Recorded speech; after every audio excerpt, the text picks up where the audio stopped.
Har'a akkamitti akka kooyina bitannu kan isinitti agarsiisudha jechuudha. Waliin aappii irratti kooyinii bitachuudhaaf jalqaba irratti hin irraanfanne. Nageenyi Rabbii bakka jirtanitti isiniif haa baay'atu. An Harbour Miidiyaa Neetwoork irraa Kaliil hanga xumuraatti turtii kan isin waliin taasisu ta'a. Viidiyoottan dabran kutaa tokkoffaa lammaffaa akkasumas kutaalee garaagaraa keessatti waa'ee aappii waliinii akkamitti buufanna akkamitti immoo buufnee namoottan fooloo goona namoottan fooloo nu taasisan immoo akkamitti fooloo deebisnaaf akkasumas immoo namoottan laayivii irra jiran bakka kam tuquudhaan akkamitti akka argannu isinitti agarsiisaa ture. Kutaa kana keessatti immoo kooyinii waliin akkamitti bitachuu akka dandeenyu kan isinitti agarsiisu ta'a. Kooyinii waliin bitachuudhaaf wanti isinirraa barbaachisu tokko maali? Jalqaba irratti kooyinii waliin bitachuudhaaf iddoo tuqnee kooyinii ittiin bitannu qofa beekuudha. Erga san beeknee booda wanti nama rakkisu tokko isaatillee hin jiru jechuudha. Jalqaba irratti maal goona? Waliin aappii irra seenna. Gara aappii keenya appilikeeshina waliin erga dhaqnee booda mataa gara olii kanarra dhufnee gara gubbaa gajjallaa gara olii kanarratti iddoo sarara sadii karaa harka mirgaatiin jirtu tana tuqaafna jechuudha. Sarara sadii karaa harka mirgaatiin jirtu mataa gubbaarra ni tuqna. Sana booda kooyina keessaa qabnu asitti ni mul'isa. Yoo kooyina keessaa hin qabaatin waaletiin keenya kun kaarent waaleet baalaans kan jedhu zeeroo mul'isa jechuudha. Yoo keessaa hin qabaatin zeeroo ta'a yoo qabaanne immoo akkatti waan qabnu mul'isa jechuudha. Mee haalli ittiin bitannu akkami? Karaa salphaa ittiin bitannu karaalee hedduutu jira. Karaan jalqabaa isuma waaleet jedhu kana tuqaafna. Waaleeticha ni tuqna. Erga waaleetii tuqnee booda as biratti maal nuun jedha? Recharge wallet inni jalqabaa kun jechuudha. Recharge wallet jedha. Add balance to wallet inni lammaffaan immoo. Inni sadaffaan withdraw money to bank. Isaan kanneen yeroo biraa isinii qabadha lamaan hafan. Kanarraa immoo recharge wallet kan jedhu tuqaafna jechuudha. Sana booda kan itti aanu isaan gara gadiitti argitan kun 10,500 10,100 maal kan jedhu kan ammoo akkamitti akka wanti kun dhufuu danda'e immoo yeroo itti aanu kan isinitti agarsiisu ta'a. Har'aaf mee kallattiimaan recharge wallet kan jedhu kana tuqnee itti fufna. Hordofaa. Sana booda recharge wallet kan jedhu ni tuqaafna yookiin immoo gadi tuqna jechuudha. Akkuma isa gadi tuqneen peejii itti aanutti nu dabarsa yookiin immoo recharge isa jedhu kana nuuf fida jechuudha. Mee nuuf haa banu walumaan haa eegnu. Egaa isaan lamaan kana sirriitti kan ilaallu viidiyoo itti aanu irratti waan ta'eefi amma mee kallattiimaan akkuma isiniin jedhe recharge wallet kana dhiifneetiin amma maal goona? Add balance to wallet. Baalaansii waaletii keenya irratti haa dabalannu. Yookiin immoo waaletii kiyyarra amma akka jiru current wallet baalaansiin 70. Mee amma isa jidduu kana jechuudha. Add balance to wallet kan jedhu kana ni tuqxu.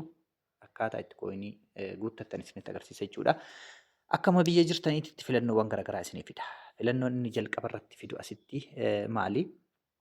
Manual payment inni lammaffaan credit or debit kaardiidha. Inni sadaffaan paypaalidha. Inni afuraffaan crypto karansiidha jechuudha. Filannoowwan afran kanneen keessaa kamiin guuttachuu barbaaddan laataa jedha. Anamma cryptoolleen guutuu ni danda'a. Namoottan hedduuf kan salphatu silaa crypto kana. Deebi'ee paypaaliinis guutuu ni danda'a. Namoottan hedduufis ni salphata jedhee yaada. Garuu biyyoottan garaagaraa irratti paypaalii banachuun isin rakkisa waan ta'eef.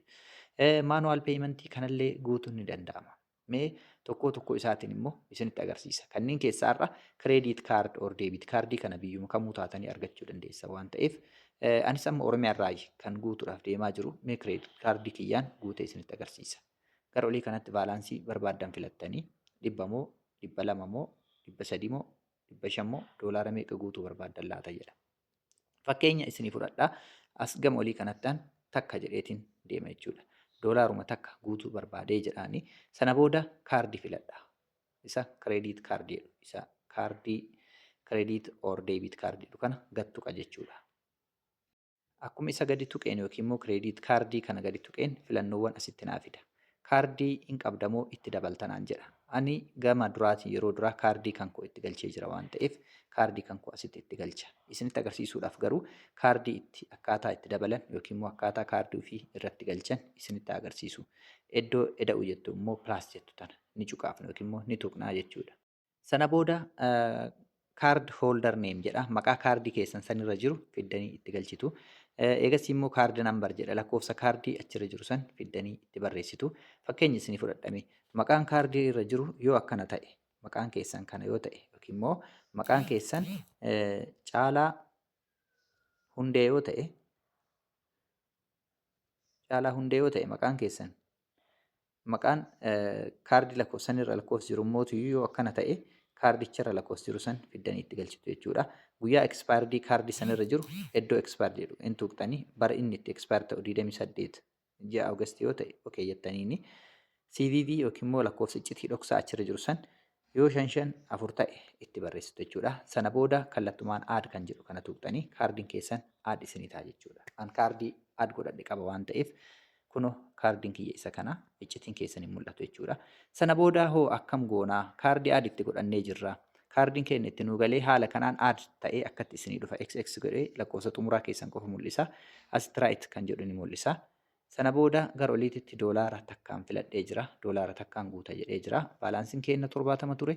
Amma immoo akkam goona jechuudha. Continue and pay kan jedhu kana cuqaafna. Yeroodhuma kana cuqaafnu kallattiidhaan maal godha jechuu inni kaardicha keenya irraa haala kanaan fidee success jedha kunoo. Maal godhee jira already fudhatee jira kaardicha irraa. Meeqa fudhatee? Doolaara tokko fudhatee jira. Ammaan okee jedhaan asii. Yeroo kana baalaansiin keenya 170 ta'a jechuudha salphumatti. Doolaarri tokko kooyinii meeqa nuu bita jechuudha? Kooyinii 100 nuu bita. Kana jechuun qarshii 200 Itoophiyaa hin geenne kooyina 100 kooyinii waliin bitachuu dandeessan jechuudha. Kanaaf giiftii waliin 100 salphumatti bitachuu dandeessan yookiin immoo saantima waliin 100 bitachuu dandeessan. Iddoo kanatti immoo bitachuu keessan isinitti agarsiisa kunoo tiraansaakshinii jechuudha. Kun amma daddabarsa yookiin immoo tiraansaakshinii histirii isin hojjettan yookiin immoo seenaa isin hojjettan agarsiisa. 100 bitattee jirta 170 siif ta'ee jira naan jedhee jira jechuudha. Mee gara duubaa deebi'ee waliin haa ilaallu ammallee. Appilikeeshina waliin irratti ni deebina. As bira piroofaayiliidha. Karaa harka mirgaatiin jalqaba kana immoo daashboordiidha. Gara dhumaa kanarra gadi buunee karaa harka bitaatiin ni tuqna. Sarara sadii mataa gubbaa kana ni tuqna jechuudha. Karaa harka mirgaatiin kan jiru. Sana booda kaarent vaalaans yookiin immoo kaarent waaleet vaalaansiin keenya meeqa jedhe 70 irraa gara 170tti ol deebi'ee jira jechuudha. Oduuf odeeffannoo dabalataa barbaaddan gara appilikeeshinii waliinii dhuftanii Kaliil Arab jettanii haala kanaan maqaa kiyya asirra jiru kana sarchi godhuun na argachuu dandeessu yookiin immoo Harbour 25 kan jedhu yuuzarneemii fayyadamuun na argachuu dandeessu jechuudha. Salphumatti oduuf odeeffannoowwan dabalataa hedduu yoo barbaaddan manni keessan mana kanaa Kaliil Arab yookiin immoo Kaliil jettanii sarchi yoo gootan salphumatti waliin appilikeeshinii irratti na argachuu dandeessu. Dabalataanis yuutuuba qabna. Yuutuuba Harbour Miidiyaa Neetwoork jedhu qabna jechuudha.